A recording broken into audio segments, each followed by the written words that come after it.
A year, not a long time. It's a long time compared to a day, but like in a couple of months, I'm going to be in this van full time for a year. And it seems like a long time. However, again, if you want to do something, like start figuring out now what you can do in a year, because if you have children, if you have a job you have to do, or if you have, family members that are sick that you have to take care of, some of this stuff might not be able to apply to you, but don't let it be a deferring factor for you not to get something more out of your life that you want.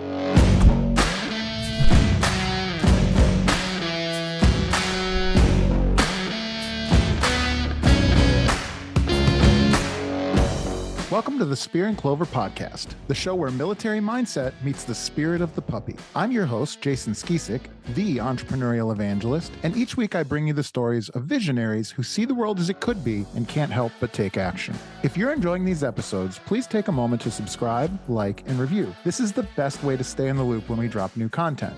There are some people who you meet that you instantly want to hug, share a beer with, and talk deeply about life. John Lynch is one of those people. John carries with him an ember of warmth that very few people have, but everyone feels. Like a modern-day Walden, he has chosen to live deeply and suck the marrow out of life. John is a musician, a gifted chef, a van lifer, and one hell of a good friend. In this conversation, we discuss his life and its many iterations, including most recently to live in a converted Sprinter van full-time with his 2 dogs. It was a potent reminder that true success and freedom come in many forms. I am so happy that John found his. Please welcome my friend, John Lynch. John, how you doing, buddy? We're good, man. Coming to you from Chicago. How are you? Good to be here. I'm great, man. It's one time I wish I was back in Chicago to hang out with you today.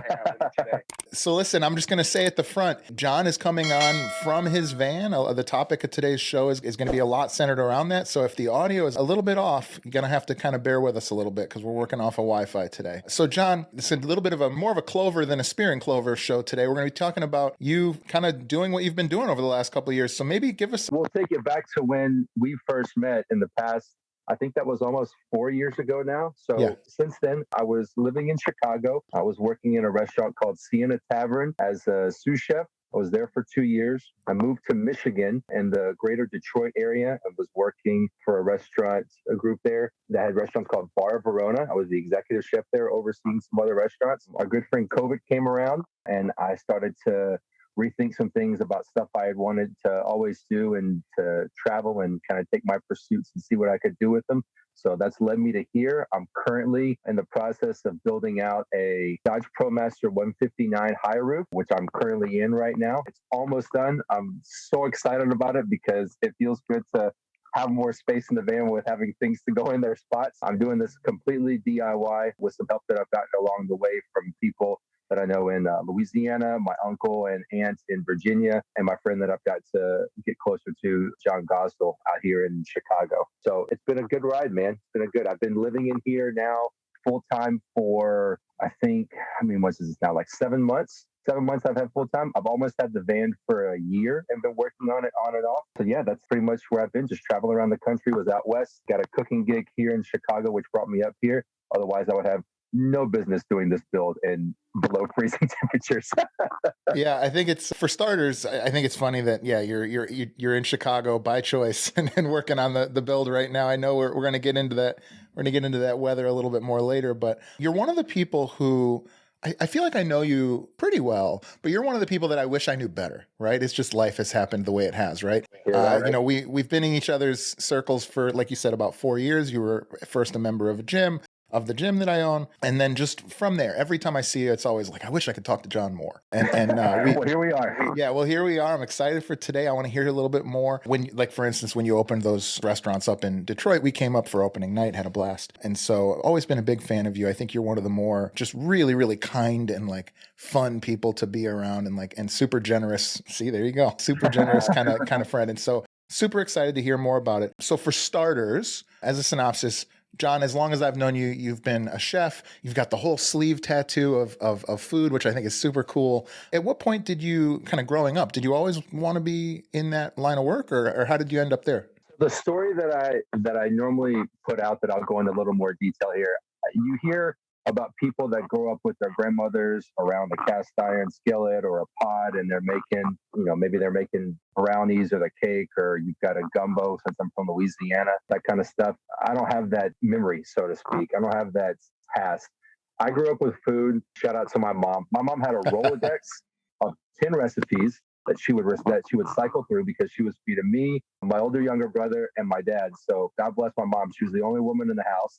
And what made dad happy is what we were putting on the table. If it was meat and potatoes, a canned vegetable, she would pop that out. She always had stuff there for us, but my mom was never the one that was exploring flavors and cooking. So I would help in the kitchen here and there, but I never really had that, hey, come on over to the kitchen. You've got to step up stool and you can help me with this kind of stuff. Mm-hmm. So going to my teenage years, I'm looking for one of my first jobs. And at the time, my cousin's girlfriend's brother owned a restaurant, and I kind of had an in there. And he said, well, look, if you want to come work in the kitchen with us, you can. I knew that I enjoyed being around food, and it was a good job for me. So I was like, yeah, okay, I'll go in and I'll give it a shot. So that was my first experience, this restaurant throwback called Bonnabelle's in Ruston, Louisiana. We were on the corner in downtown. They serve soul food. I think it was open for like a year and a half, maybe 2 years, something like that. And that was my first experience at restaurant life. Now, mind you, I was in high school and growing up in Louisiana. As I know now, I kind of lived a sheltered life. So I didn't really know what restaurant culture was. Yeah. And I wasn't a part of restaurant culture when I was there. I just went in, I worked, I made some salads, I cleaned up, and then I went home. Like, that's all I knew, because I wasn't old enough to drink. I wasn't old enough to party around. And whenever I went home, I'd like played outside or something like that. So that was my first experience there. Fast forward a little bit, and I toured with a band. I think we'll talk about that a little more too. I toured with a band called War of Ages in my early 20s. During that time, I started to take on a liking for like watching food television. Yeah. And it got into where I would watch it and I would get more into it because we had a lot of downtime. Whenever we would stop traveling, we were at people's houses. So I'd watch it and then I'd kind of start to replicate it on TV or replicate it in real life. And this was back when Food Network was like actually had, not to say they aren't chefs on there now, but it was much more food centered around, hey, here's a one shot of the chef. He's making 3 dishes. There wasn't a lot of like game shows or interactive things like that where you had people from outside. It's just a different kind of content now. But I would watch people like Tyler Florence or Bobby Flay or Fabio Viviani, which is the chef that I work for now and past. And I got to really enjoy just being in the kitchen. So not necessarily in the restaurant, but just being in a kitchen, cooking for other people. And I found out that I was decent at it. So whenever I got done with the band, I kind of stepped back into that mindset of, okay, well, let me see if I can like take this on, because now it's been, 4 or 5 years, not some part-time job. Let me see if I want to take this on full-time. The busiest restaurant, whenever I left the band, the busiest restaurant in my hometown was a Chili's. So I was like, okay, well, if I can make it at Chili's, I can do it anywhere. Yeah. I got my second cooking job at Chili's, the fry station. These 4 big-ass fryers, blooming onions, chicken tenders, mozzarella sticks, cheese, like all of this stuff. So that's when I got an idea of what it might be like to work in a professional commercial kitchen. There's really a chef there. You just have managers, general managers who are doing the chef things, but kind of overseeing in general. And I enjoyed it. I found that I could keep up with the pace. I liked the pace of what it did. I liked the energy of service. And so I decided that I wanted to go to culinary school to kind of get back into a setting where I could pick apart things more without having the constant order in, like the stress of pushing out food rather than just sitting and learning about it. So my parents tossed me the idea. They said, we want you to have a 4-year degree. I was like, well, I don't want to go back that route, because I had already been to that route. I did it for a year. Yeah. It wasn't for me at that time. And so lo and behold, in Louisiana, there's a place called Nicholls State University and the Chef John Folse Culinary Institute. They offer a bachelor's, I think in, don't quote me, let's go like food science or the culinary arts, something like that. I forget what it was.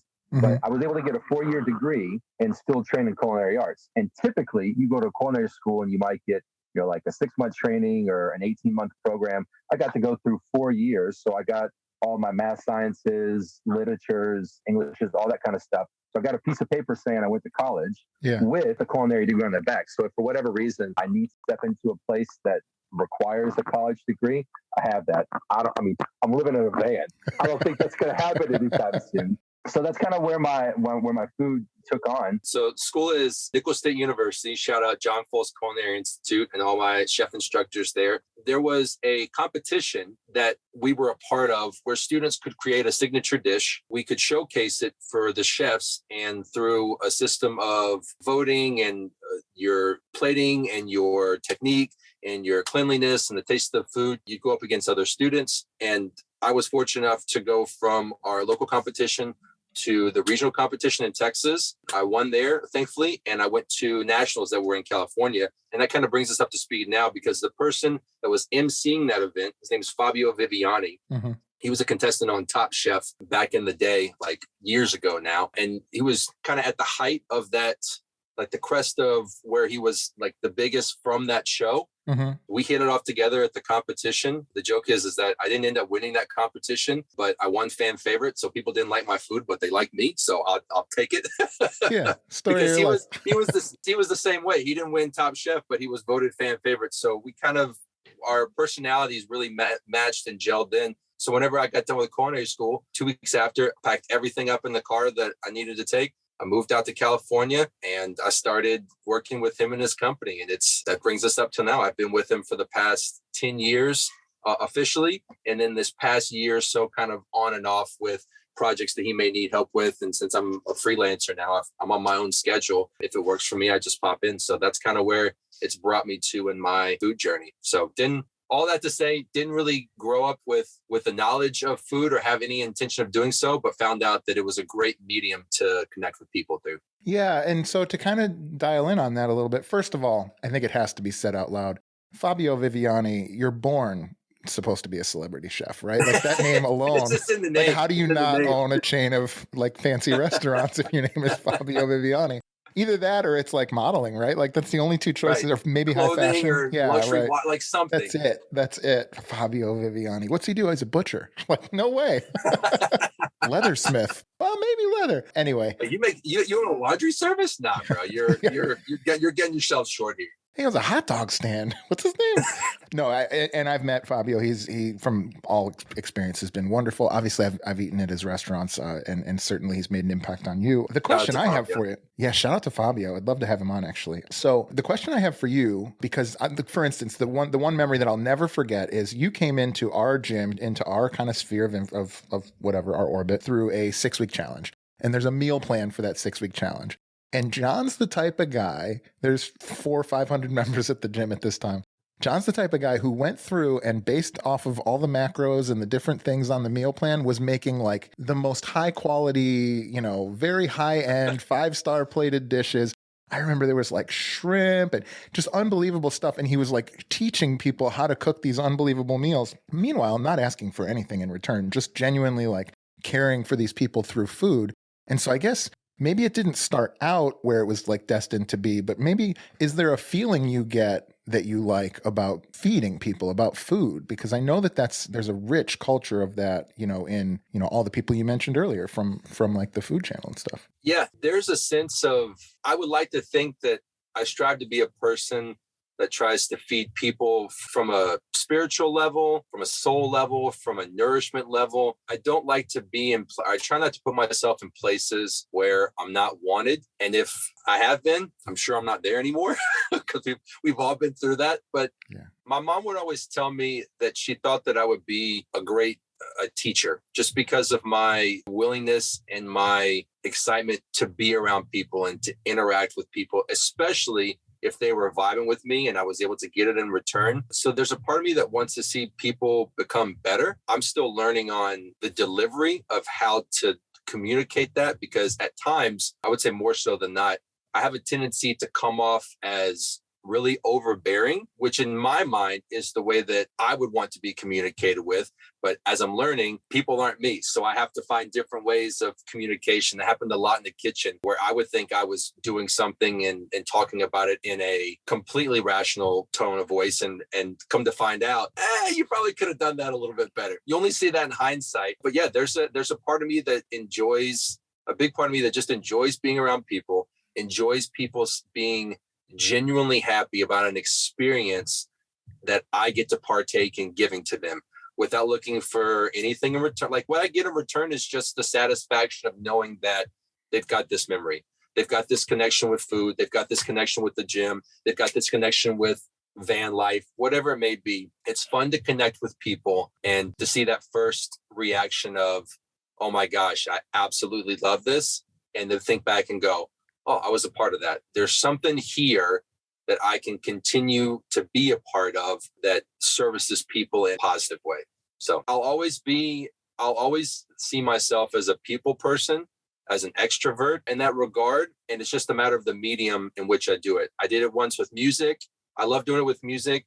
I love doing it with food. I'm finding out that I'm learning how to do it through building things, such as here. I've got 2 dogs, so I enjoy doing it through people who enjoy animals as pets. So yeah, just whatever medium it takes to be able to communicate and enjoy time with people who want that experience, I'm all for it. Yeah. And I think for whatever it's worth, like I'm sitting here trying to think of how to explain it to you, but like I have a lot of relationships with a lot of different people, like everybody does. But I've had a lot of relationships with men in like a fitness environment. And there's this kind of like, it's not a shield, but there's like it's like, yeah, I don't know if you've ever seen, there's a stand-up comedian from the old days that would be like, how come when men hug, they have to hit each other at the same time? You know, there's like you have to be violent when you hug someone. You're like one of the more huggable men that are in my life that are like I feel like there's no like, I don't know. It's like, it's almost like I don't know if the word judgment is right, but like just such an open and kind of caring person. And it definitely comes through. And I've just watched you again, like I wasn't even always your coach, right? You were just a member of the gym. So we would see each other more in passing than not for the most part, but just so clear.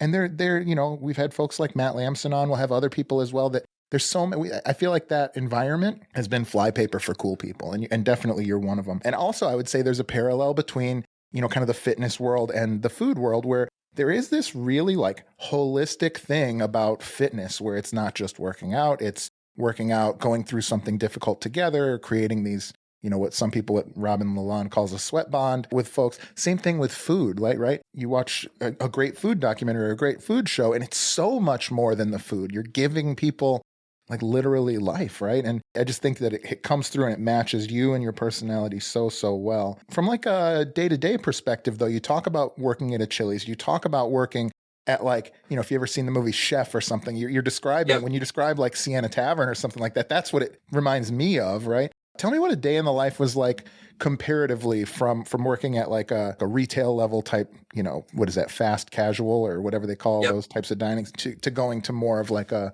high-end place. So I found that generally speaking, when first I'm getting the biggest ego boost today. So thank you for that, man. It's always nice to receive that. So yeah, I'm gonna be on a big high when I go work out later. It's good.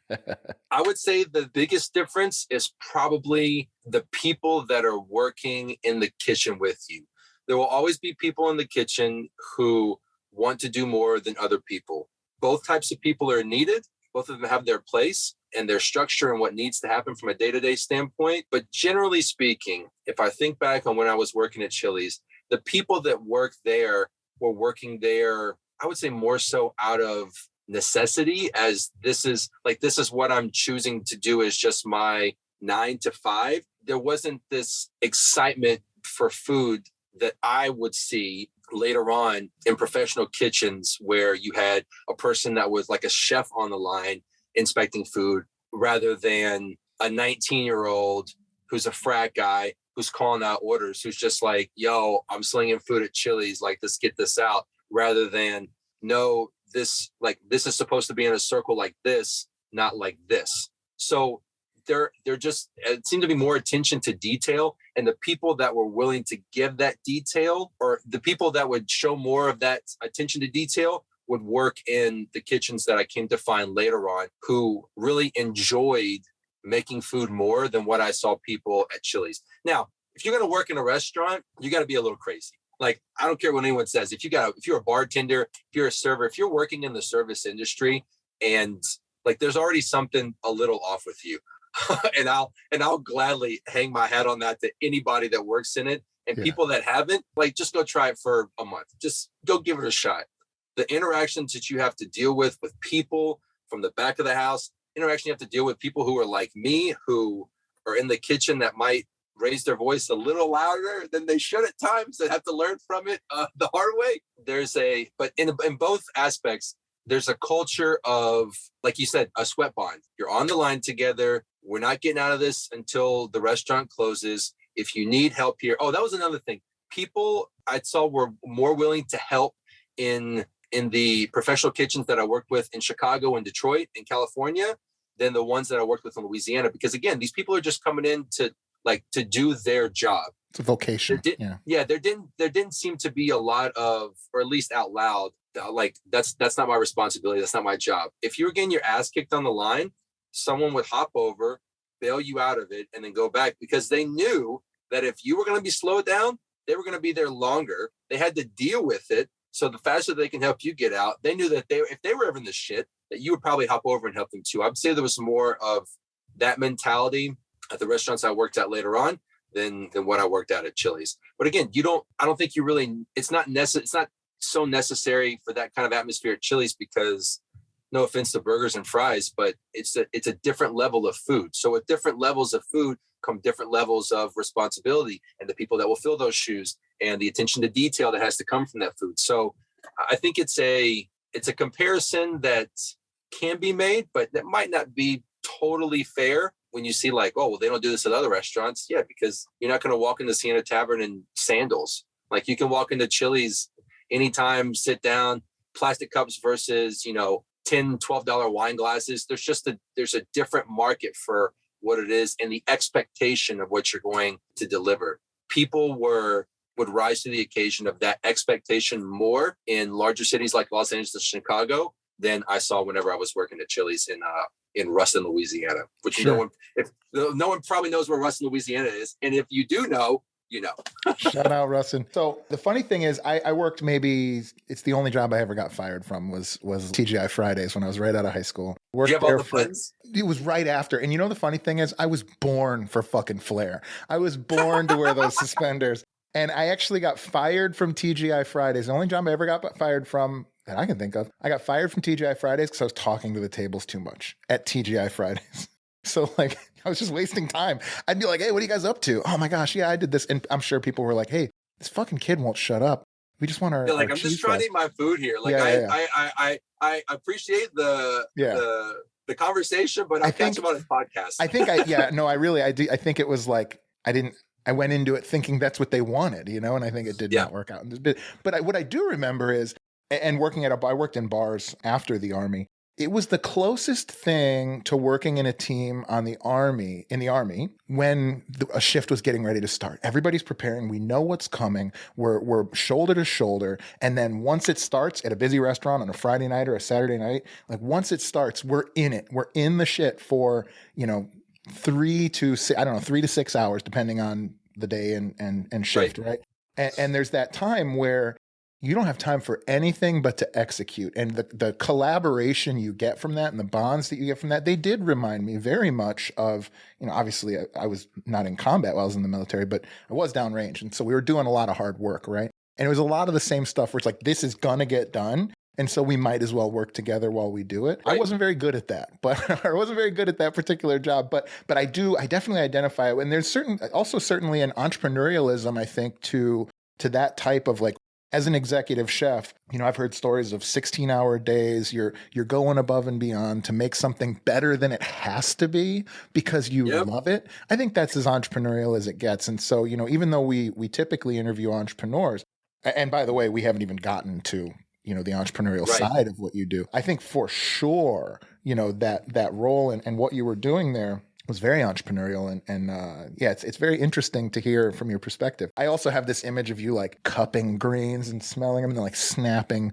a vegetable and like choosing the ingredients and like selecting as the executive chef? I'll let that image stay because that's a better image than what we would actually do in the kitchen. What we would actually do in the kitchen is it's on the wrist. We're slinging out pasta. You're trying, you just get to be really good with tools that are extensions of your hands. You just get longer hands. One thing that I had never seen before, we had a 2-tier at Sienna Tavern. We had a 2-tier system of warmers. So you'd have warmers down. Actually, you'd have nothing down here for like salads, cold items, room temperature things.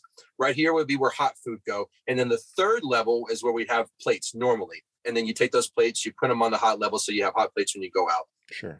The guys on the line, there are two types of tongs usually that you work with on the line, either like 12 inches or 18 inches. Longer tongs for like grill, you can reach back without having to get your hand too hot and whatnot. But you come to find out what type of tong you like to use and you stick with it. I never really tried to use really long tongs before. I liked the shorter tongs because I felt I was in more control of them. And the guys, the cooks there got me hooked on working with long tongs. And one of the reasons why is because, again, it's a longer extension of your hand. The guys would take their cups they were drinking out of, put them on the top shelf, and then just take their tongs, reach down, keep it in their tongs, and then just drink out of it like this and put it back up and go back to work. And I had never seen that before. And I was like, oh, fuck, that's awesome. Yeah. So little things like that of that's what you do in the kitchen. There is, yes, you see it's like supermarkets when they have these pictures of these pastures and these like 3 cows in this 3-acre lot and whatnot. Like that's not what that is. When you see these chefs that are in promos or in their kitchens and they're doing this type of selection and whatnot, like if I'll tell you right now, I would be hard to find that a chef that is working on the line would tell you that is the kind of stuff that they are doing while they're in the restaurant. Bro, you're like snapping a bok choy or something. Food costs, you're worrying about labor costs, you're worrying about service, you're worrying about the guy that didn't show up that it was supposed to be here 2 hours ago. You might have a cold. Like there's so many other things that let me crack this carrot and smell it inside.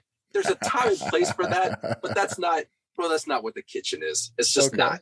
I love it. I love that you're breaking down my walls and my own like, preconceived notions. So you've been on the road for 7 months, and I came out to the shop and was working with you and John. Shout out to John Gaz. Yeah. And JG Builds. Go check it out. JG Builds. Exactly. The man. Good friend. And we had a little bit of this conversation, right? And I remember, again, like the most huggable man in town. You're also like the easiest guy I know that I can say I love you to. Like, I don't know what that is. I don't know if that's on me or what, but I'm like sitting there across the table listening, like completely cannot believe what you're telling me. So tell me about, what your journey has been like over the last 7 months out on the road, starting from when you decide to take to the road and be in van life and be on your own. Obviously, everything we've talked about now is so communal, right? And so the idea to go out as a lone wolf with your little two dog pack. Tell us a little bit about what that's been like. Where have you been? What's the journey been? 2 words that come straight to mind when we're talking about what the journey's been are gratitude and humbleness. Mm-hmm. I thought I had an idea of what those 2 things look like, but that has gone so much further than I knew what I was capable of being gracious for and being humbled about. I have this sense of I want to be able to do things right the first time because I think I'm capable of doing it. So whenever I saw people online doing this stuff all by themselves, I thought, well, if they can do it, I can do it. Like, I'm going to give it a shot. I'll try. And I had this ego about, I'm not going to ask for help. I'm not going to, I'm going to do it in a certain time frame. Bro, all that stuff just gets shut down. And I'm so glad that I learned that lesson then, and I'm continuing to learn it in different ways every day, because you don't know until you know. Like, I thought this build was going to take me 5 months. I saw people that did it in 3 weeks. I saw people that took on a whole year to do it. So I kind of met in the middle, and I go, okay, well, I'm not these people, but I definitely think I'm not these people. So let me try to meet in the middle somewhere. And mind you, I did take a lot of time to just roam the country and intentionally not do anything, because one thing that I recommend to anybody that's listening to this that might be interested in van life or an alternative lifestyle is to go out and live the lifestyle for a little while before, talk to other people who are living it, see how their van looks. So I was getting ideas along the way of what I would want to do. So when I came back to a place where I was building, I have a better idea of what I was doing. And also, it's just fun to sit in Joshua Tree for 2 weeks with friends that you meet, happenstance at a Walmart park. It's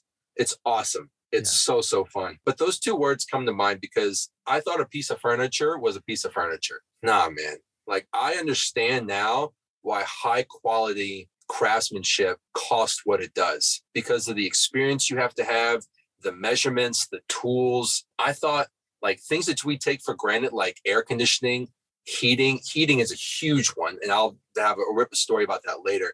Heating, having the understanding of how cars work, Like I wasn't in a world where I had to think about that kind of stuff. So I just took it for granted because AC is just something that comes with a house. Heat is just something that comes with a house. Well, guess what? You've got a bare bone ass fucking van that doesn't have anything and you're responsible for it. So those are two words that have fueled this journey and continue to fuel this journey, because as I'm doing these things, there's always, my dog just fell off the seat. She was sleeping and she fell off. She did the doze, you know, where you're falling asleep and you're like, you'll catch yourself. She didn't catch herself in time. Every time I learn something new or install something new in the van, I think about the people that do this for a living, and I have a new appreciation for them. I want to learn more about what they do. And I think that's going to help me immensely greater on in life. It's just the fact that I don't know everything. I don't even know half of it. And the stuff that I don't know, I don't need to approach it like, oh, I can do this with the mentality of I don't need help. No, ask for help.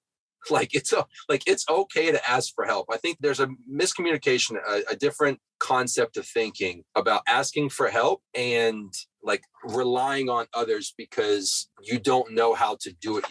Do it yourself. There's a difference in, okay, I'm going to tackle this project, but if you get to a breaking point, go online and search it or ask a person who does it for a living rather than just sitting for hours looking at something, being like, oh, how can I do this? I think there's a time and place for that, but I'm learning that it's okay to ask for help. And it's actually better to do it because you get the job done quicker. You have the potential to create a better bond with the person that's doing it. They might get interested in what you're doing and have more suggestions for you that you don't even have to ask. So that's what the journey's been like for me so far. You meet so many different walks of life. Your bubble is expanded so much. And it's just good to listen to people and what they've been through, because my life, the more I get older, bro, I thought that my life is what everybody else's life was. I was immensely privileged in the way that I grew up, in the fact that I thought everybody's parents stayed together because mine stayed together. I thought everybody's house had a backyard because my house had a backyard. Bro, I was, again, just being gracious about where I came from, and knowing that now is allowing me to be a lot more attentive in what people like. I'm just able to accept it more. I'm able to communicate and kind of reason and empathize with people a lot more, I think, because of van life. Just because some people who are doing this are not doing it like they're doing it out of necessity. I got booted out of my house. I don't have anywhere else to go. I'm just going to do this and see what happens, versus me having the opportunity to make a choice, having the savings to buy a vehicle, having friends along the way that are able to help me. Just so immensely gracious and humbled through this journey, man. Continue to be. Do you get lonely out there? No, I don't. That's the thing that's interesting, but go ahead. I think I keep saying I think. I'm just going to go in with the statement. Something that I heard, I forget who said it, but someone made a quote about, regardless of what you do, you're going to be something along the lines of, you're going to be the same person doing different things. If before you got into van life, again, not for everyone, but generally speaking, before you switch and do something different, you're probably going to have the same habits, characteristics, motions going into that. So if you were an extroverted person going into this, you're probably going to be better at meeting people along the way. If you're the type of person that is okay doing things on their own, you're probably going to be okay traveling solo. I'm a guy on the road. It's much different with women that are on the road, just because they have a completely different frame of circumstances and things they have to worry about that I just don't have to, from a safety standpoint, from a workman standpoint. It's a completely different world. And I've got two animal companions. I mean, it's not human companions, but I like being in my own little world at times. I'll tell you what I miss. And this is what I say about not lonely, but I do miss being with the friends that I enjoy really being with on the road. So my buddy, two guys that stick out off the top of my head, Daniel Park and Will. I always forget Will's name, Will's last name, because he's going to hate me for it. Just because I know him by his Instagram handle, Will's Way. I mean, I just know him as Will. I'm sure if I go back, I'm like, oh yeah. Is it Will Sway or Will's Way? It's Will's Way. I always thought it was Will Sway. I have a few like that. Will's Way. So shout out Daniel to China Park. Cho. I don't know if you know who China Cho is, but it looks like Chai Nacho. And I always thought it was Chai Nacho, and then I found out it was China Cho. But go ahead. So these two guys. So Daniel Park Music on Instagram and Will's Way _ on Instagram. Those are two guys that I miss being around because of the things that we get to do together. So I'm not lonely because I don't think I've had, like, I never really dated that much. So the things that I would do by myself that people would normally do on dates, go out to eat, movies, social time, I would always just have a group of friends that I would do that with. And anywhere that I go, since I'm an extroverted person, I feel that I can connect with people. Like, I have the ability to kind of go out of my way a little bit more. So I never get the sense that I'm lonely. And the time that I get when I'm alone is needed. It's to recharge, to refuel. I get to cuddle with my dogs. I just sit back here in the bed, lay down, relax. So no, I personally don't get lonely on the road. And you know what the great part of being in a van is? If you're lonely, fucking go somewhere and see some people. Like, if you're lonely, get the fuck out of wherever you are and just go. That's my mentality. Yeah, and it's interesting, and I don't know if I'll quite nail it even during this conversation or maybe ever. But the thing that I was talking to my wife Donna, who you know, of course, the other day about it, and there's this feeling about you where I feel like you want to be around. Like when I'm around you, or we're hanging out at the gym, or we're hanging out at John's garage, or whatever it might be. I feel like you want to be there. I feel like we're having a good time, but I don't feel like you need to be there. And what I mean by that is it's almost like you kind of stand on your own. And I don't know if you're aware of it or not, but for most people, that's very uncommon. I think it's uncommon for somebody to have the self-centeredness or self-assurance or self-awareness to be so comfortable. If you're here, fuck it, let's hang out. We're going to cook some food. We're going to, do a little bit of this, do a little bit of that, have some drinks, whatever it might be, work on a project. But if you're not here, then I'll be fine. I'll read a book. I'll cuddle with my dogs. I'll go check out, Joshua Tree, whatever it might be. I don't know if that strikes true to you, but I was thinking about you a little bit, kind of coming into this conversation. There's this, I always leave conversations with you like, I hope I see John tomorrow, and I don't know if it's my own insecurity or not, but there's just this thing about you where it's like, I know you want to be there when I'm there, but I don't think you need to be there when I'm there. Anybody, I'm not even just saying me. Right. Does that ring a bell? Does that at all seem? Absolutely, dude. When I try to have the mindset, I'm a big believer in mindset is what fuels your outcome. Mm-hmm. Some people have different thoughts and opinions on that. I will always be the person that encourages others that if you change your mindset, or if you have the willingness to approach changing your mindset about a situation that you were in, if you can just start there, the outcome is going to be better than if you don't. Like if you just try and continue to show up and continue to do things. Because my first chef, John Polone, something that I probably heard before, but the way that he told me when I heard it, where I was, how old I was, what I was going through then, just stuck with me. And it's, you only can solve what you can solve. Everything that is out of your control, it doesn't deserve your time and energy, because if there's nothing you can do about it, guess what? Why are you trying to do something about it? Like, why are you wasting, and I'm talking about me specifically, why am I wasting so much energy about trying to think about what this should be rather than seeing it for what it is right here, right now, and dealing with that? And it goes back to what you were saying about wanting to be somewhere.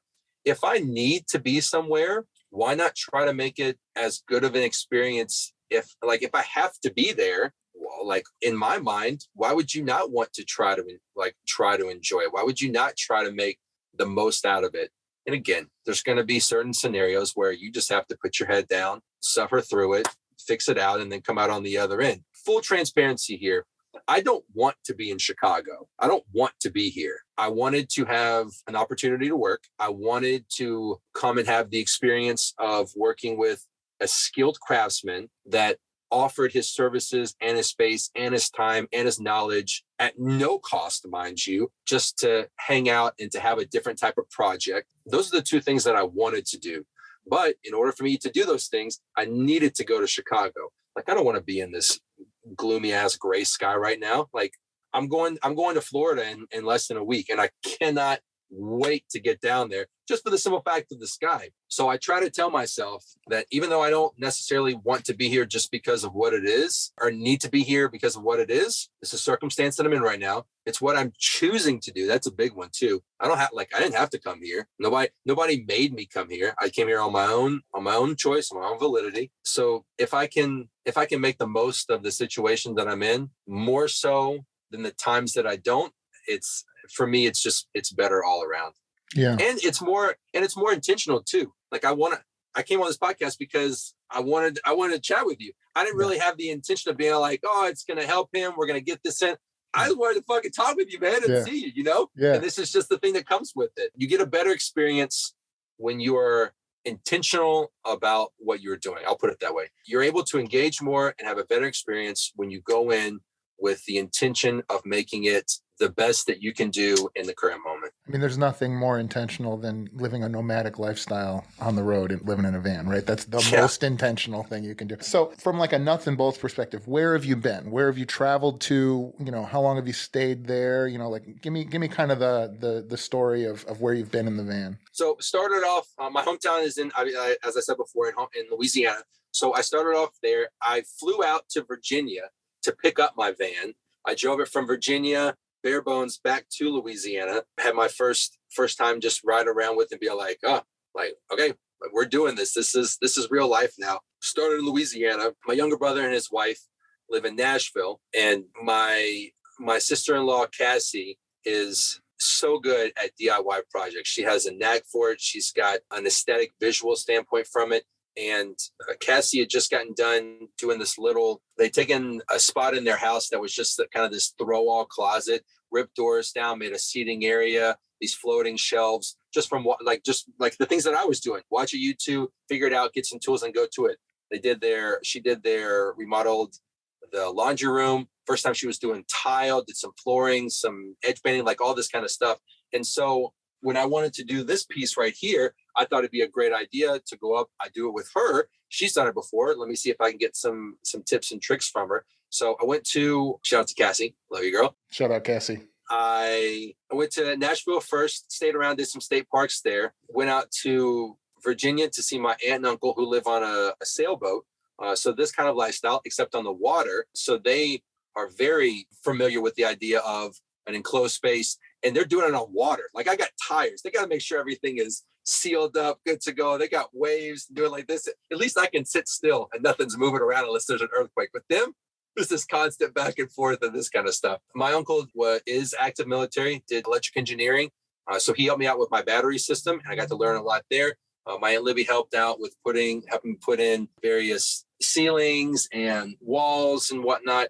And I just got to spend some time with them while I was out there. So Virginia, then I came back through and then went to we have van festivals where you go and it's just a gathering of all things nomadic into one area. And the first time that I got to do that was in outside of Bend, Oregon. So I went out west and went up to Bend, Oregon. That's where I met a lot of the people that I currently know now in the space and are continuing to make long-lasting friendships with. Came back down the coast of California, all the way down to San Diego, enjoyed beach life for a little while, came back through Las Vegas, Arizona. So I explored the West, not necessarily as north as, say, like Wyoming or Montana. That'll be later on in the year because I think it's better choosing to see those places when it's not so cold. Because, I think the scenery is better. Everything's not covered with snow. It's easier to hike. Mm-hmm. That's pretty much where I've been thus far. Out west, and then down south, and then in the middle a little bit. But I'm going down to Florida, like I said, in a week. So I'll get down to the Keys there to see some van buddies. And then I'm hanging out in Colorado and Utah for ski season. Now that I have a heater in my van, just you team up with different caravans, you stick together for a little while. So I'll just chase powder with some of my van buddies for a month or so. Wow, that sounds great. I'm 36 now. I'll turn 37 on September 20th of this year. When I was touring around the country, again, with the band called War of Ages, shout out to all the guys in War of Ages, still friends with them to this day. Great eye-opening experience coming from a small town into touring life. And because there's something nomadic, I think, about touring, whether you're doing it on, and I'm not talking about, production wise, where you're only touring for, stadium tours and you're on the road for like 4 days out of the weekend. I'm talking like you're playing for gas money and you're staying at people's houses, like that kind of lifestyle. I love doing that. And I found that out when I was touring in the band. So I think I've come to find out that people who have the story of like being lonely on the road or having the struggle with that, it's either kind of built into their DNA. It's just their type of personality, or it's very early on in their van life journey because they're just doing it for the first time. I got a taste of that back almost like 15, 16 years ago. And I knew that I liked it. And I told myself that if ever I got the chance to travel again, this was while I was working in food because that's the path that I was on then. If I ever got a chance to do it again, that I absolutely would. So coming into this lifestyle, I knew that I had ability to meet people. I knew that I had the ability to roam around. I already had a friend base across the country that I could go to. And if for some reason I did get lonely, I could probably list someone, maybe except for like the Dakotas. I don't know if I know anybody in the Dakotas. And if anybody listens to this and you live in Dakota, let's connect. I apologize. I forgot. My memory's not serving me correctly. I've got a friend or an acquaintance that I could call up in every single state. And most people who get into van life don't have that. So I kind of already had a built-in friend system to combat that loneliness. Mm-hmm. So that's another reason why I don't get lonely. And also with like in today's age, we can do this. Mm-hmm. Like you're not there in person, but I can, like, I'm going to sit, how long have we been talking now? Almost an hour? Yeah. Like, bro, I can do this. I can see my family whenever I want to, other friends. Like there's a way to communicate and to combat the loneliness unless you're dealing with it on a mental level. And thankfully, I haven't had that issue. I haven't had that battle to deal with of like maybe some people who go through seasonal depression or who are mentally ill. I don't have that situation that I have to battle with. So again, gratitude, man. Today's show is brought to you by High Level CRM. High Level is an all-in-one platform designed to help entrepreneurs grow their businesses without the need for multiple softwares or an IT team. Not only does their easy-to-use software allow you to track and manage your leads throughout each phase of the relationship, but it also allows you to build funnels, track stats, and more.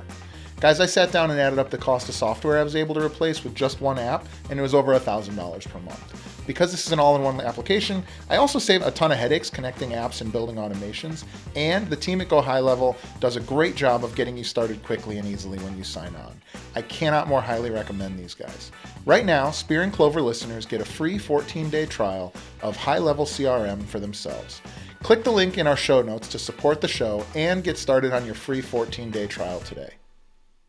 I'm super excited that today's show is brought to you by the Global School of Entrepreneurship. Most practicing entrepreneurs cannot take 2 years away from their growing business to attend a full-time campus-based program or spend every weekend away from family and business for a couple of years. Finally, there's an accredited program specifically designed for you to work on and grow your business while completing your MBA. The GSE MBA complements the needs and schedules of someone actively engaged in an entrepreneurial venture while still covering the accredited curriculum expected from any MBA program. The Global School of Entrepreneurship offers a unique offering called the Mastermind to MBA program. It consists of 10 students who work together in a forum-style cohort and meet every other week for a year. The GSE MBA helps you develop skills in critical thinking and strategic planning. Students also develop competencies in leadership, decision-making, and communication with both employees as well as the important stakeholders in your business. You will be exposed to world-class academics and fascinating guest lecturers. You'll work on your business while working in your business. Students are guided by real-world entrepreneurs with decades of experience starting and scaling businesses just like yours. Best of all, I'm beyond proud to announce that the Global School of Entrepreneurship has agreed to offer one Spear and Clover listener a scholarship to join an upcoming Mastermind to MBA cohort. They are looking for someone just like you to bring a unique perspective to the program, and they are accepting applications right now. To learn more and to apply, simply go to www.gse.mba/spear. That's www.gse.mba/spear. Don't miss this opportunity to level yourself up and surround yourself with other like-minded entrepreneurs just like you. Once again, to apply for the GSE MBA Spear and Clover Scholarship, simply visit www.gse.mba/spear. That's www.gse.mba/spear. Today's show is brought to you by Scaling with Media. I mean, literally, like if it weren't for the folks at Scaling with Media, you would not be getting this. Scaling with Media is a truly revolutionary company for any entrepreneur who wants to reach a larger audience without taking on the years of experience necessary to master the required skills. These guys do it all. From helping you develop your creative plan to editing, sourcing content, copywriting, ads management, and way more. Whether you're looking to launch a YouTube channel or podcast, or you just want to scale your business out to more eyeballs, these guys are the absolute best one-stop shop. But that's not all.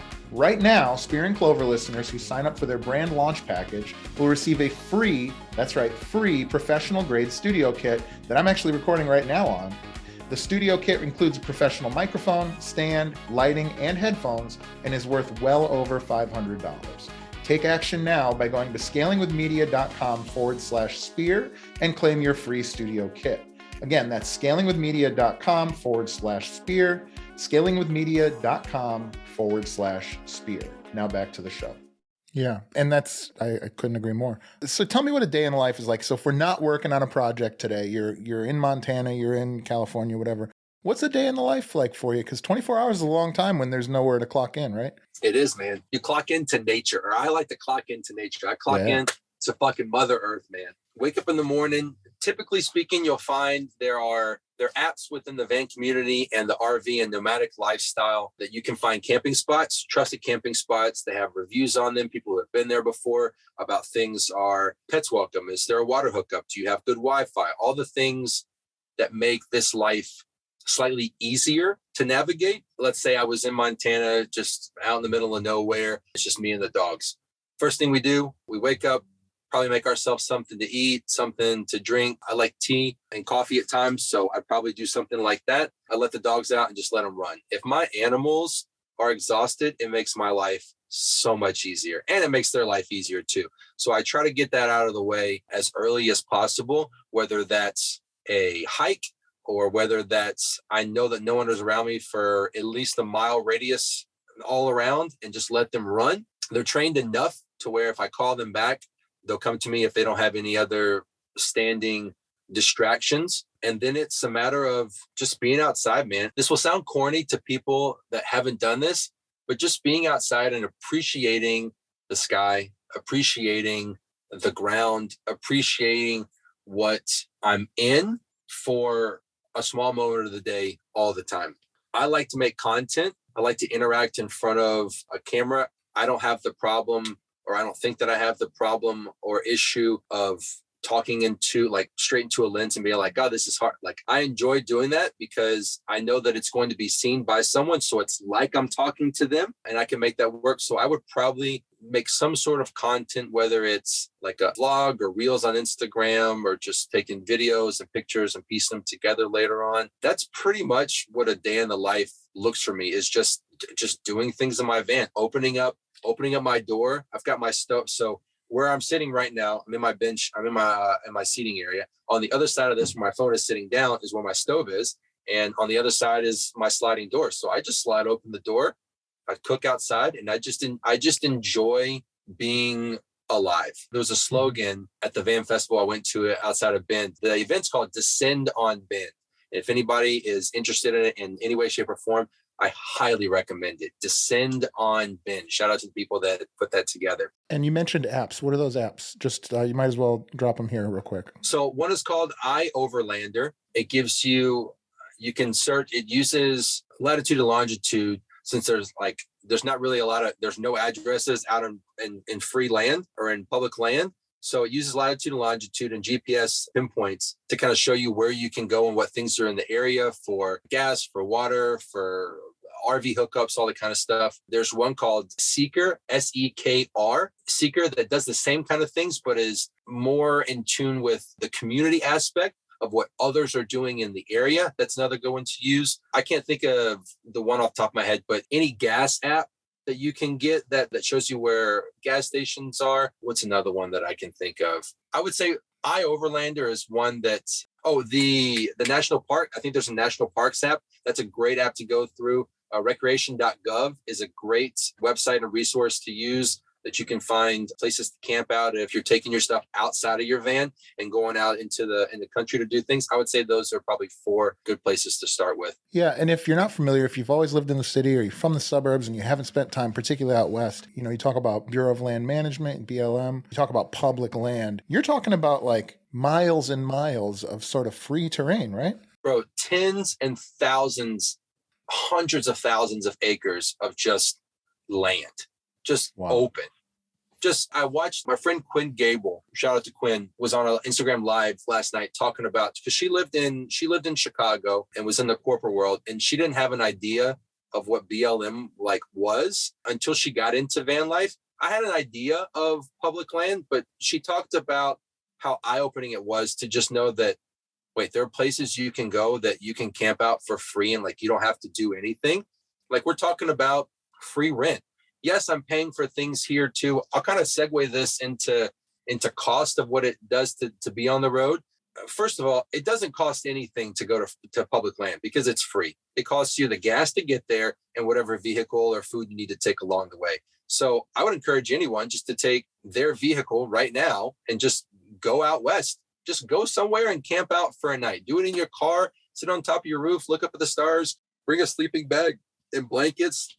Everybody's seat can lay down parallel and you can sleep there for the night. I think that kind of stuff is fun. If you don't, van life is probably not going to be for you. But the fact that you just get to go out, find country roads to go off, veer off of those if you think your van can handle it, and just stop and just park. There's no light pollution.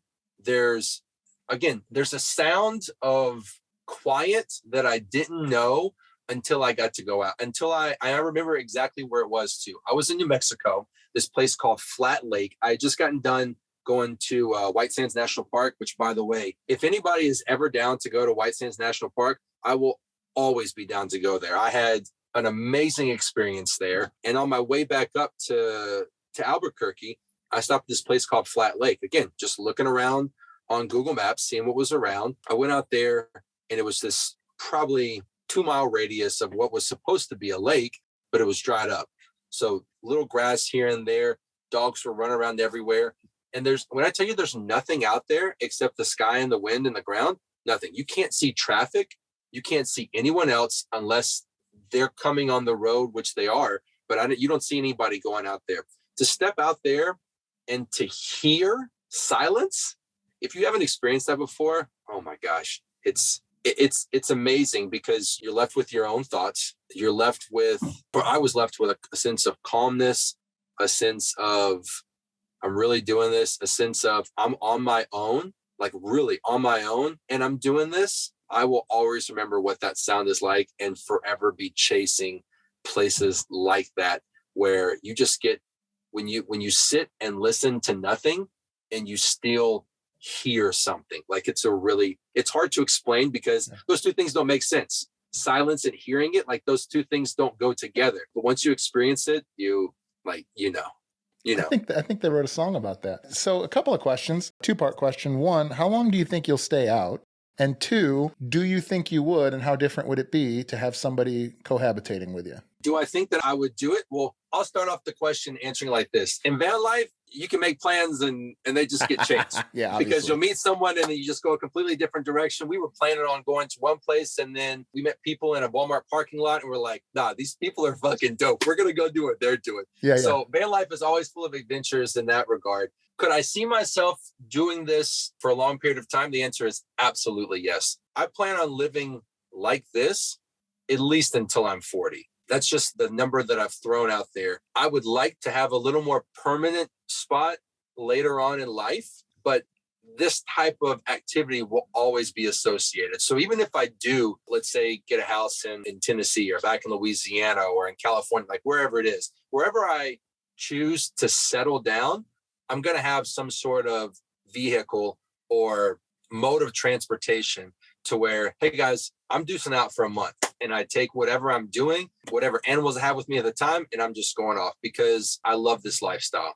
I love just something new every single day. That might be commitment issues. I don't know. I don't really care though, because I know that if it's making me happy and it's not hurting anybody and people are getting something out of it other than me, I think it's worth pursuing.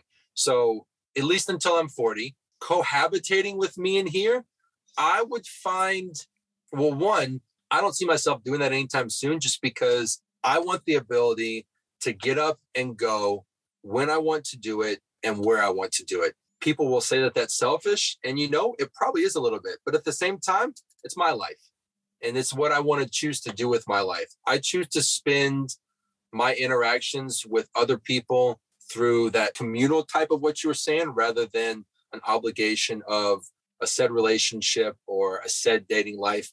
I'm open to it, but it's not something that I'm actively pursuing because, again, a lot of people can't deal with the idea of being super spontaneous and being like, oh, you want to go to California? All right, let's go. Oh, wait, we're going to change plans and we're going to go to Maine? All right, let's go. Like, a lot of people don't like to live like that in general, let alone in 159 inches of space and half of it's cut off by you're driving around. Couples do it. Do I think that I could do it? Probably yes, but they would have to be like already acquainted with this lifestyle. That's going back to food stuff. It's hard to date in the food world sometimes, just because like when other couples are going out on a Friday night, like, bro, I'm working. Like, we're gonna go out on a Monday. Mm-hmm. Like, we're going out on a Tuesday. It doesn't happen that way. I like where I'm at right now and traveling with other people that I don't have a committed responsibility to be with if I need to get away for a little while. That's what's working for me right now. We'll see how that pans out, but that's kind of where I like to be in the moment. Yeah, I love that, man. And to your point about some people might call it selfish. I don't think selfish exists in a vacuum. I think selfish only exists if somebody else was already, relying upon you. Then it's selfish to choose yourself over somebody else. But because you are not in that situation, for the record, from my perspective, it doesn't seem selfish to me at all. It seems fucking brilliant. It seems free. And I can imagine, all these different folks you're bumping into out there, like the perfect key for the perfect lock, the perfect, like you're on the road for one reason, somebody else maybe is on the road for another reason. To match those two crazies up, I imagine would be very, very difficult. So, good on you. And hopefully, you get whatever you're looking for. There are people on that I know through Instagram that are very happy traveling together. I've made great friends who are couples that are just dating, have been dating for a long time, just married, been married for a long time, retired and traveling together, and that works great for them.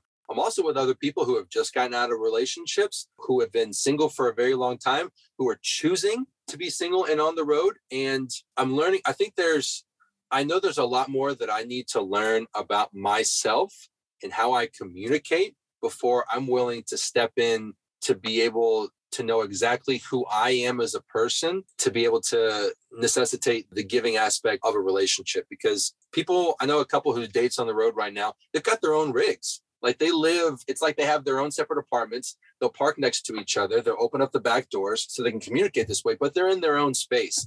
It's nice to have your own space, but to still be able to be with someone. So I think that's the best answer. I'm not at a point where I want to cohabitate with anyone, but if they already have their own rig and we end up being to where we like each other and we're going to hang out and we want to think about dating, that's a much more realistic scenario for me of, okay, well, you can sleep in my van tonight, I'll sleep in yours, but during the day, go have your alone time, go do this. If you want to pop off for a little while and then come back and we'll reconnect, like that kind of thing is, I think, a lot more feasible about what I would want to do at the same time. That's cool. Let's talk about the Spear a little bit. There are some elements of entrepreneurialism even going on right now, right? I'd love to hear about the projects that you're working on for commerce coming up. But before we talk about that, I have a question for you. We brought up Chef, the movie Chef, earlier. Did you ever consider doing anything like that in the movie Chef, just in case you haven't seen it? It's Jon Favreau. He's a chef, and he decides to buy a food truck, and him and his kid kind of travel the country, from like Miami to, is it Chicago maybe? I forget where it's either that, it's like another big metropolitan city. He goes across the country, and they're basically serving, Cubano sandwiches and whatever else out of this food truck the whole way up the country, just to kind of give you the synopsis there. Did that occur to you? Did you ever think about trying to do something while you were on the road or no? Absolutely. And I'm currently setting myself up to where I can do that. I have no interest in my house being a food truck. Like I have none of that. Yeah. However, you meet people on the road who have different skill sets, musicians, entrepreneurs, people who are really good with electronics and digital wise. You meet people who are in commerce and just working from their laptops mobily, who are still in the corporate world, but just doing it from a remote location. Mm-hmm. And what I found is that everybody wants to eat. Everybody's got to eat. And if you can produce something better than Hamburger Helper, which I think anybody probably can, no offense, Hamburger Helper, and what we were shout out to Hamburger Helper. Shout out to Hamburger Helper. There is an aspect of showing up to places and being like, I love being the person in charge of food when you're with a group of people. We call it a van circle because literally you just park your vans in a circle and the center is kind of your campsite.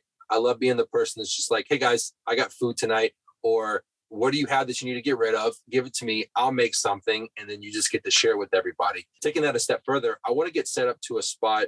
I'm trying to do something this year to where when I go to places, people will know that I'm coming there. You have a Venmo and I'll sell food out of my van, but not in something where it's just what I have is what I have. And once it's gone, it's gone. That kind of thing and creates this community of, as you would go to see a musician play somewhere, I want to be a person that you go, like, if they knew that I was going to be a certain place, it might entice them to go a little more if they knew that they might get to have my food there too, based on the other things that I may have cooked in the past. So food will always be something that is relative of the lifestyle that I'm living. And I definitely plan to do things out of the van.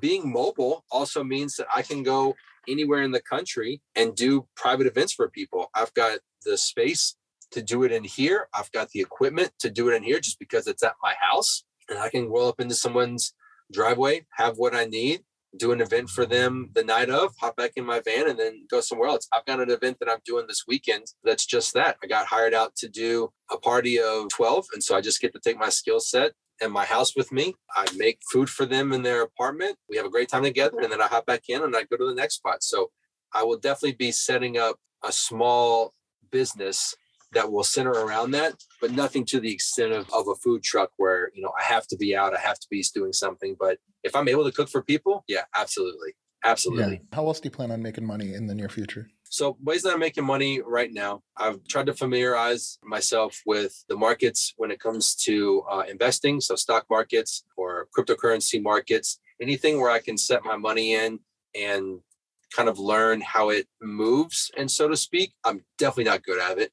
I've for sure lost things at times, but that's just kind of the process of what you're doing. So I have a set amount of money that I put into that stuff that I kind of just let roll, and every now and then I'll take a little out or reinvest it. I had money that was saved up beforehand that in a savings from a house that I sold that is helping fuel some of this stuff before. I have the first house that I bought that was in California when I first moved out there. I've turned into a rental property. So I have rental money that comes in monthly. That isn't like life-changing, but it's sustenance. It's enough to keep me on the road and to keep me with what I'm doing. And then pop-up events like I'm doing this weekend. This year, I'm trying to stretch my creative sense in creating content and trying to do brand deals with people who want to have their stuff seen in front of other audiences. So whether that's me taking pictures of it or actually I'm going to be starting this year, something to watch out for. You're probably going to be this is the first time that I'm saying it in a large public space to a public audience.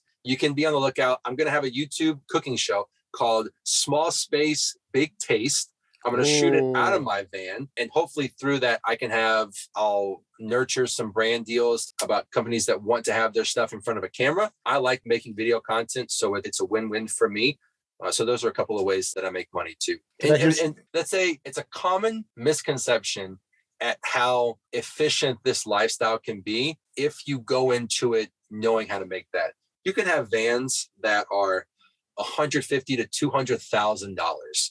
And probably the people that are owning those vans aren't having to like worry about making money. They've already made money before. It's being trickled in. It's probably still coming in some capacity. And then you have people that are, turning vans around for as little as $6,000 or $7,000. And those are the people that have to be really scrappy with how they're doing it. There are a lot of apps that you can, I say a lot, I'm not gonna be able to name any of them, but I know that there are apps out there where you can go to larger metropolitan cities and you can just be a hired for labor type person. So you go in, you work for whatever you need to do, whether it's go work in a peach orchard, or maybe you need to pick product at a grocery store. You can make money by going into one that, off the top of my head, you can live in a national park for like a seasonal job. You can go to a national park, you can live there for 3 months, you can make money that way. The living is usually taken care of because you're in your van. The rent that they might charge for like water and facilities is significantly less than what you'd be paying in a house. Then you save up that money 3 months and then you travel on it for the rest of the year. The internet is crazy in the ways that you can make money secretly and publicly. So I'll just leave it at that. And another thing that I'll leave it to that you can get really creative with, because you're in a van, is garage sales, man. You can make a lot of money going into places, finding things here and there, taking it back into your house, taking pictures of it. If somebody has bought it before, somebody will buy it again. Somebody's either bought it and now people are collecting it, or they can't find it, they add it to their collection with the craftsmanship, hopefully learning over the next couple of years. I can buy a small piece of furniture. I can list it on Facebook Marketplace. I can do it up a little bit and you can make, $100 on a flip like that. So I'm all about flip life. I think it's great for people that are in van life because you have the entire country to roam from rather than just kind of your centralized area. So those are a couple of ways that I make money. If you find any classic cars in a barn somewhere that are looking good condition, I'll text you. I'll let you know. Shoot me a text. I'll send you a picture. We'll do a whole episode. One of my early entrepreneurial things, it was never like an LLC or anything, was flipping stuff on Craigslist. I used to love that. And so, you talk about the economics of it a little bit. Let's like real quick dial in on that just a little. So approximately, what would it cost to get kind of a, not bare bones, but not super bougie either, van kind of kitted out and ready to go in your mind? There's always going to be a range of things that you want that maybe other people want. There's always going to be rising prices of cars and decreases. So all those things taken into consideration, I would say a general number that you could start off with, or rather a formula. I think it's better to go with formulas because then you can apply it to anything. An equal part something, whether it's 1 or 5,000, it's going to be 1 and 1 or 5,000 and 5,000. The formula that I've seen that worked for me and that works for a lot of other people is the cost of what it takes to get your vehicle, that and what you put back into it. I think that if you put a number to that, you can generally find something. I'm gonna speak with vans because you're not gonna find a van like this for $9,000. Like you're not. It's out of that price range. So if you want to get into van life, I think that 20K is probably a good roundabout number for something used, already have miles on it, probably have some fix-up work, and then put another 10K into it. Now, again, whoever might come on here and have comments of like, it's going to cost more than that because Pat can go crazy into electronics, into build, cost of wood, like all these things go into consideration. But I think that you could get on the road if you're doing it yourself for 30K. That sounds like a lot. However, if you add up what your rent is throughout the year, what you're driving, because this is my daily driver too. I don't have another car and then the van. This is what I'm doing everything in. So take the cost of your insurance, take the cost of your gas, take the cost of your rent, take the cost of your water. I'm pretty sure that it's probably going to be around, for most people, in that number range, maybe even more so what they're doing in city life versus this, because in some places, rent is up and down, space is wherever, and on land or in an apartment building, you can't move it. It's just there. So I've got the luxury of having to be able to move my house anywhere I want to. But I think that that's a general number. That's the one that I started with. I got this van, tax, title, license, everything out for 20K to 2014. It already had over 100,000 miles on it. I probably put in a little bit more than half of that back into it because I chose to have a beefier power system. I chose different types of wood to build with because I think that it's going to last longer. But I also have things in here. I'm also setting up my van for like content as well. Like where I have my kitchen, this backsplash behind me. Like you don't have to do tile. You can just have plywood and stick it on the wall and call it a day and have little hooks you hang everything from. So definitely can go lower, definitely can go higher. If you're looking for one that's already built out the door, then your cost, then labor comes into it. I would say you could probably find one built out, ready to go, not really with any of your custom stuff. On the very low end, 45 to 50. Mid-range is probably going to be around 70. That's why I encourage people to do it yourself if you want to save money in that aspect, and if you want to learn about your home. So not if it breaks, but when it breaks, because it's going to happen.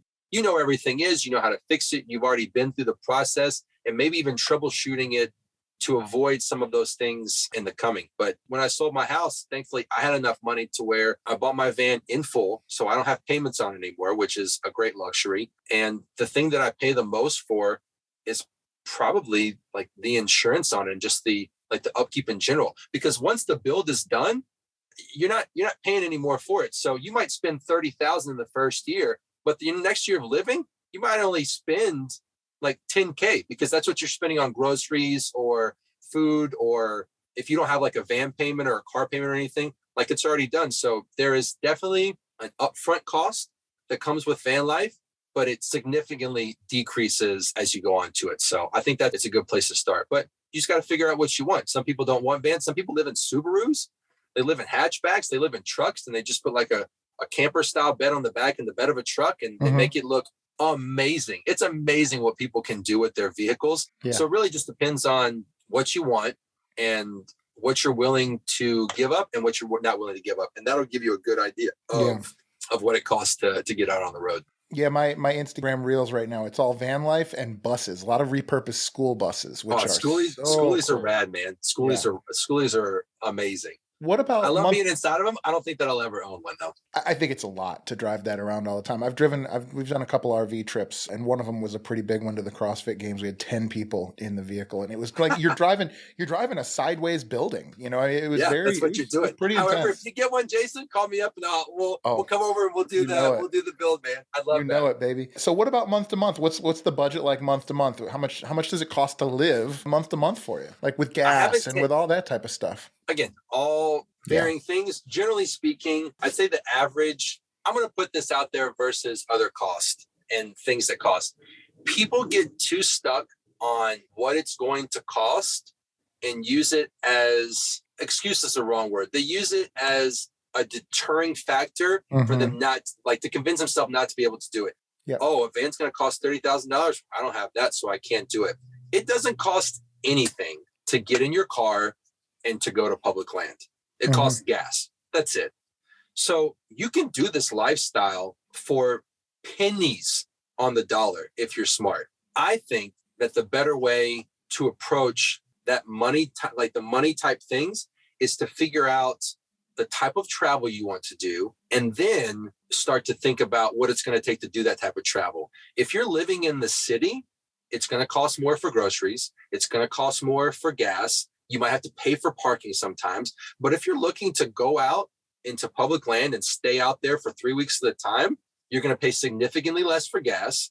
You're going to pay significantly less and you're going to stay out longer if you have solar, because you're going to be in open spaces that usually have more sun that come down that can power what you're doing. So the better question to ask of how much does it cost is, well, what do you want to do? Like, what are your aspirations? And that will give you a better idea of the rabbit hole you have to go down to figure out what it will take to sustain something. Because some people are perfectly fine with a backpack and a creek, and that's all that they need. Other people want to be able to do, like I have a friend that her name's Kaden. She is a self-proclaimed bougie van lifer. She'll do her nails. She's got something to do her nails inside of the van. So you have complete, shout out to Kaden, love her for it. But you've got, there's such a big spectrum of what you can do. Just to say, how much does it cost negates all of this in between room, and it scares more people away than rather thinking, okay, what do I want to do and how can I make this possible? Because if you see other people on Instagram do something, or if you have interactions with other people, You go out in the desert, it doesn't cost anything to have a campsite and to throw some beers around and have, a friend circle. But if you also want to, go skiing for 6 months, it's going to cost a little more. You know what I mean? Sure. With rare exception, the best days and nights of my life were very inexpensive, with rare exception, skiing being one of them, right? That's kind of an expensive thing. I think we pay for things thinking one way and honestly, it's the other. So let's zoom the lens out. Let's not think about van life. Let's not think about chef life. Let's just think about John and realize that a lot of folks listening to this podcast are entrepreneurs. They got kids at home. They have a mortgage. What maybe would you share from your life and all the different varied experiences that we've talked about or even not talked about that might apply to somebody who's just looking to, just live a more freeing life? Is there anything, what's the takeaway from John Lynch? You are the only person standing in your way. It is both a cliche statement and a very, very true statement. In general, again, that's also something I've learned on van life. It's just not to hold specifics, because there's such a range of what people go through in life, what people are going through, different experiences that I think, like, I thought I knew what cold was until I was in a van without a heater at nighttime. It's still, there are going to be other people who are like, bro, you think that's cold? Like, I was in shorts the other day. There's a continual appreciation for what I have and what I go through, because chances are other people have probably gone through worse and have came out on top with it. I would say to people that, one, if you want to do something, just do it. Like, just do it. Don't care what other people say. I'm saying this as a single, middle-aged male.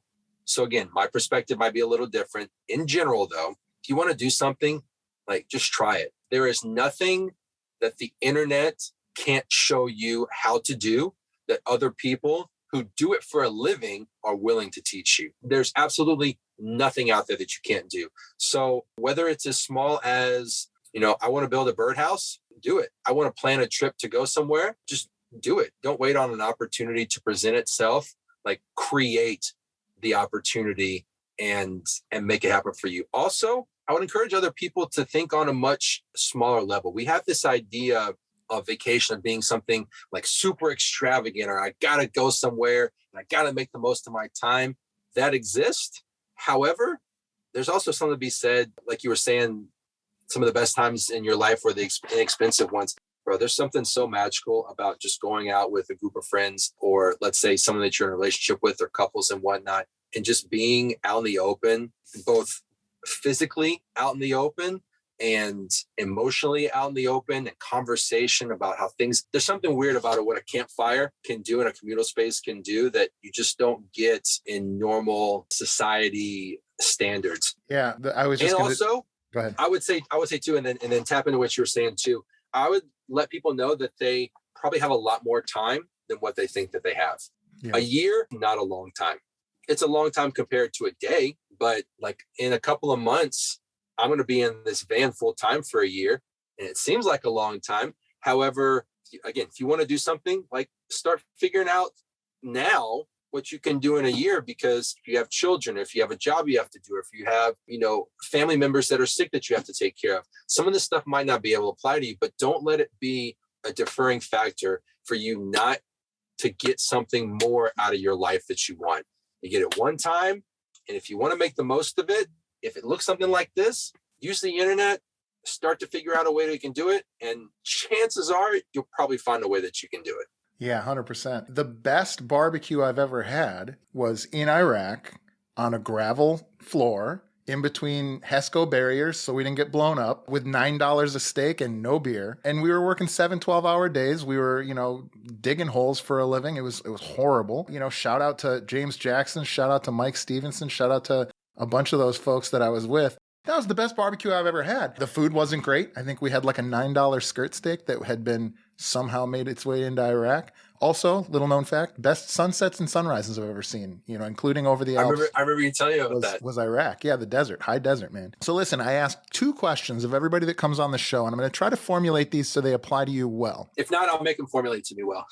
So the normal question is, if you had unlimited access to cash, how would you profitably grow your business? But what I'm going to reframe it for you is, if you had unlimited financial resources, how would you economically, What would you do differently if you had $1 million in the bank and were trying to live this lifestyle? One, if you had $1 million in the bank, there would be no trying to live this lifestyle. You would just be doing it very, very comfortably.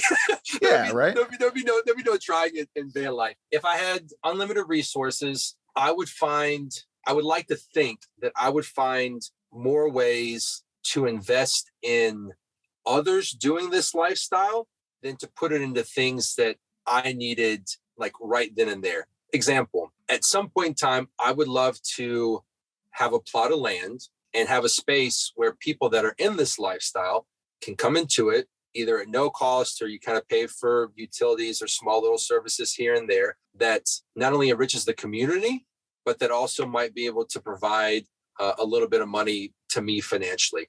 That'd be one way I would do it. I think long-term investing is something that people shy away from because we're in such a time in space right now where we crave instant gratification and things that have to happen right now, from fast food to fast flips to how can I get the most out of my day and grind and hustle. And while all those things have their own place, I think that there's something to be said about compound interest, money that is just made by letting it sit. So if I had unlimited resources, bro, I'd probably put half of that money into something and act like I didn't even have it. A great thing about this lifestyle is you learn how to be very resourceful with what you have.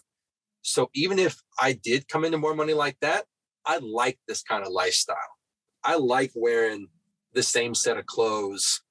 I probably I don't have outfits. I don't have a closet in here. I'm wearing the same, 10 outfits for the entire year, and I'm cool with that. So if I did come into more money like that, I would probably choose to still live this lifestyle and find other ways that the money could work for me, whether it was through investing in businesses, building out other vans and having them be rented out, putting money into stock markets or crypto markets, developing different you know what? That's something I would do. Unlimited resource, I would develop products that make van life easier and find a way to sell them at a cost that van life people are willing to pay. Because a lot of times, you get into things that come, for instance, you can find a really, really good set of sunshades for your side windows and your front windows. Some companies charge as much as $200 for that. You're sitting here going like, what? Like I can make that for, you can literally make it for probably $30 to $40. I would love to be able to have a company where profit wasn't the end goal. And I know that sounds funny, but I would love to have something to where I benefited from it a little bit, but people benefited from it more by not having to pay as much for a quality product. And in the end, they were willing to recommend it more, or to just have something where a business wasn't solely relying on money. I think that's the answer to my question. If I had unlimited resources, what I would do, I would create a company to where the goal of the company was to break even, not to make a profit, to break even. Well, and I think they call that a nonprofit, right? You could do that. Absolutely. And I think, so you would still build out your own van though. You wouldn't buy a pre-done van. Absolutely. Because I'm the type of person that needs to go through the process to learn it, because this isn't about, for me, this lifestyle is not about just getting on the road and living van life. It's about, short story, this is what it's about. For 10 years, I was in an industry where I felt I had the skill set to step into any kitchen in America and within 24 hours, be able to be on a station somewhere being useful to the people that are running that business because of the skill set. I wasn't having to learn anything new. I was having to take what I already knew and improve upon it. When I stepped into building out my own van, bro, the tools that I had was the $20 kit that you get from Walmart or Home Depot that have a couple of different sockets and a wrench and a leveling and some things with the box of electronic stuff that you just know you have, but you really know what the fuck you're going to do with it. That was the extent of my building. I thought that when you cut something, right, you just cut it. You need a saw and you just you cut it. You make a straight line, kind of whatever. No, I'm in a completely different space where I am forcing myself to learn something new. And it's so refreshing because, again, for the past 10 years, I haven't had to learn anything new. I'm learning what things are called. I'm learning different techniques. I'm going through culinary school all over again. And that's why I will always want to build my own thing, because if it took me 10 years to get to a point where I was comfortable stepping in anything, guess what? It's probably going to take me just that, maybe even longer, to get to a point to where I'll know that, a 2x4 is going to get me so much out of this, or I know that I feel comfortable cutting a 45-degree angle and the tool I need to do it. And it's not going to be just a normal saw. It's going to be a skill saw, and you got to tip it over and you got to do something. Like I remember when you came over to John's house, you were telling me the distance between the circular saw we were using. Before, I just called that a saw. I called a lathe a wood turner. That's what it was. Sure. To me. It's a wood, you do turn wood on it. That's not outrageous. You know what you know. Yeah. But the fact that I know now the distance between that, and I can always set it up. Before, I wouldn't even think about that. I'd have to put the saw down and I'd try to butt something up against it, let alone I wouldn't measure if this line was straight or if this line was straight. All the stuff that I now know, I want to put into use. And I'm not able to do that if I just buy something from someone else. Shout out to the people that don't want to learn that stuff, that don't have the desire to learn it, because all different walks of life, they're probably better at other things, and their time is more usefully spent doing those things, to where if they just buy a van and get out on the road, they're great at making content. They're great at meeting people. They like to put on events and whatnot, and they can take this lifestyle, making it something else. For me, it's about learning different crafts and learning about electricity and learning about different grains of wood and how a ceiling sits, so that if I ever have the opportunity to do so, I can make that van for the people that have no interest in it, and I can start to become part of that world. So no, I'll always be a do-it-yourself person, probably because I'm stubborn and I want to do it and I want to learn and I want to do it myself and I want to go through the mistakes of doing it, because, again, going back to the mindset, I'll always believe that you are stronger going through something and coming out of it than to not go through something and you don't have like an idea of what it is. People that make their own vans now, like, I get it. Hats off to them, whether it's small or big, running your own little lifestyle in a hatchback, or you having a full-blown van company. Like, I get it. I understand it now. I appreciate it. And I want to always be able to appreciate that. And something that comes with doing it by yourself is you get to make it custom. You get to make it however you want to, all the little details, because no one will make it as good as if you do it yourself. It's just not going to happen. It might happen in the short term, being like, now, again, I'm going to throw a statement out there. I think that I'll probably be able to make a better meal than most of the people out there, just because that's my skill set. Just like other people will probably always be able to make a van better than I can. However, what they can't do is, there's a satisfaction that comes from building this and not knowing what anything about upholstery was, to just be able to sit down like this and be all like, fuck, I made this. Oh, I know what you mean. Yeah, I always want to have that sort of appreciation for what I do. And I don't think I'd be able, I know I wouldn't be able to get that if I just bought it outright. I'll always be a DIY. I'll always build my own rigs. Always. Yeah, I couldn't agree more. And I think that's the way you said it was beautiful. I also would say, I think it was the samurai Musashi Miyamoto, maybe. And he says, once you know the word. Was it China Cho? It was not China Cho. Shout out to China Cho. She's a badass. Anyway, once you know the way in one thing, you know the way broadly. In other words, like what I find, because this is something that's very interesting to me. I have a ton of different hobbies that I've done. And I always, whenever I get into anything, it's very deep. And what I find is, if I ask somebody, hey, what's your hobby? I get one of two answers. I get nothing, or I get 20 things. In other words, I think there's some people that stand outside of the fence of like, oh, well, that's hard. Or that takes a long time to learn. So I'll stand on this side of the fence and I'll either pay for this curated experience, or I'll pay for somebody to do it for me, or I just won't maybe even go into that yard. But then those folks that take that first step and they open the gate and they go, all right, I'm going to try it. Whatever. Fuck it. We're going to learn how to play Frisbee golf today, or whatever it might be. Those are the same folks that the next time that opportunity comes up, they're even quicker to walk through that into that yard. They're even quicker to go over that fence.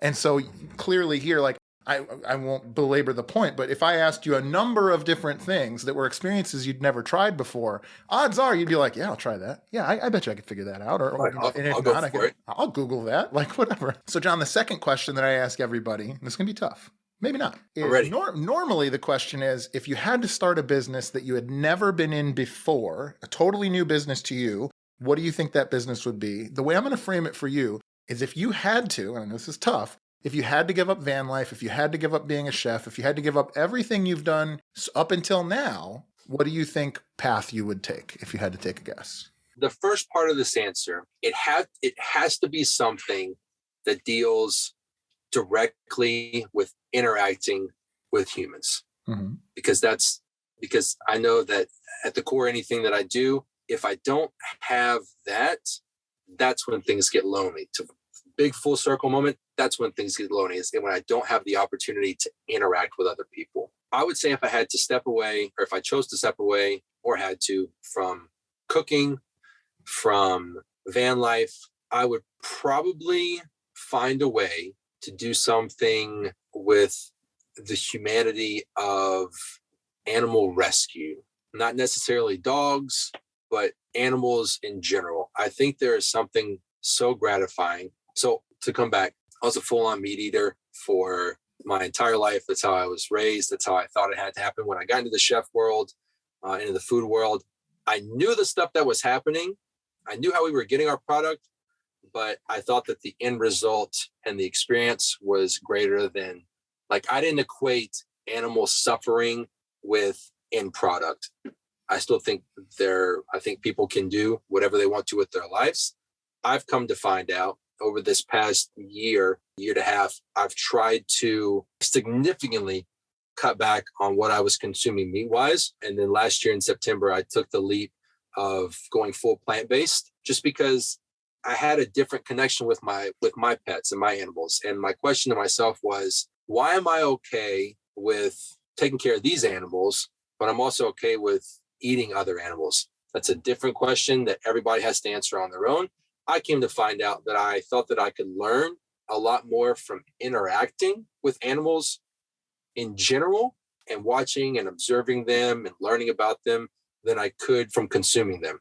So I would find some way to have either a dog rescue or to be in contact with, like, I would buy a ranch, I buy a lot of land, and I find a way, again, here's everything coming together. Unlimited resources. I find a way to have a large plot of land that would be able to sustain almost any kind of animal. And I would do it just because I find some way to have a profitable business taking care of other animals, because it not only gives them an opportunity to live, but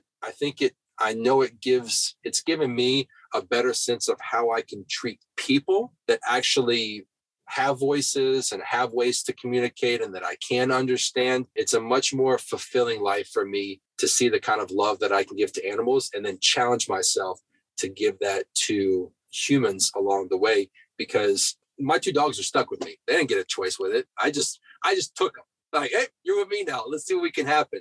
And being mindful of when they are trying to communicate with me, whether it's looking for food, I need attention, I need to go outside to use the bathroom, picking up on those kind of cues, I think can directly be related to humans and how you interact with them. So animal rescue all across the board, I find some way to be in charge of that. That's probably what I do. And that's probably what I'll end up doing later on in life. Because again, I don't get lonely when I'm with animals. I love them, man. I'll sit and listen to animals eat stuff all day long. If a human does it in front of me, like, fuck out of here, man. I don't want to listen to that. But my dogs eat just this, like, like, look at me right now, man. I'm just thinking about it, and I love it. So that's probably what I would do. Animal rescue, or finding some ways to be more interactive with animals on that level. Love it. All right. So John, as we wind down, where can people find you? Share with it. How can somebody get a hold of you? They want to learn more about van life. They want to meet up out on the road. They want to, buy some food from you when you're in town. How can people find you? The best way that people can get in touch with me right now is probably going to be DM through Instagram. And my Instagram is Journey of Jonathan. And I spell my name, or my mom and dad chose to spell my name, Johnathan. So that's Journey of Jonathan, how I just spelled it out. Again, there are probably email addresses and websites and things that come through that way, but I'll get to you pretty quick on Instagram, and then everything else kind of stems out from there. So if you can find Journey of Jonathan on Instagram, there's a good way to kind of get at what I'm doing it and when I'm doing it. Well, and we're going to put a link to that below. We'll also put a link of a walkthrough of your van, whether that exists now or not. If you could shoot a walkthrough of the van and kind of point out the things that we've been kind of talking about throughout this podcast, I'd appreciate it. I know you have some stuff over the horizon, so you've got an open invite to come on and talk about that when those things come up. Or if you ever just want to come on and update us on what van life is like as you've gone through it, we'd love to have you back anytime, buddy. I'm taking you up on the invitation now. I think my buddy, Ben Batwell, I had too many Bens in my mind right now. My friend Ben Batwell is a crazy awesome videographer, and offered to do a van walkthrough for me. So I'm hoping to finish up this build probably in the next week to week and a half. So I would love to come back on with footage of it and a link that people can see my van, maybe even do like a walkthrough of it while I'm doing this, or in motion, turn a camera, whatever it may be. Cool. I might not be sitting in front of this wall. I might have a completely different setup. And you're just like, oh man, you've upgraded since. These are probably going to be painted, all this kind of stuff. So yes, I would absolutely love to be back, man. Love to be back. Awesome, brother. Well, thank you so much for your time. And again, this was Spear and Clover Podcast. Thanks so much to John Lynch, and we'll see you on the other side. Thank you for having me, Jason. Good to see you, man. Thanks for having me on. Thank you guys so much for watching or listening to the show. If you enjoyed the show, please don't forget to show us some love by liking, rating, and subscribing so we can keep making more and better content. If you'd like to support the show and get a great additional content like exclusive shows and even live group masterminds, please head over to patreon.com/spearandclover to become a member of the tribe. If you're interested in learning more about how we help entrepreneurs, visit spearandclover.com or message us on any of our platforms. Thanks again, and we'll see you soon.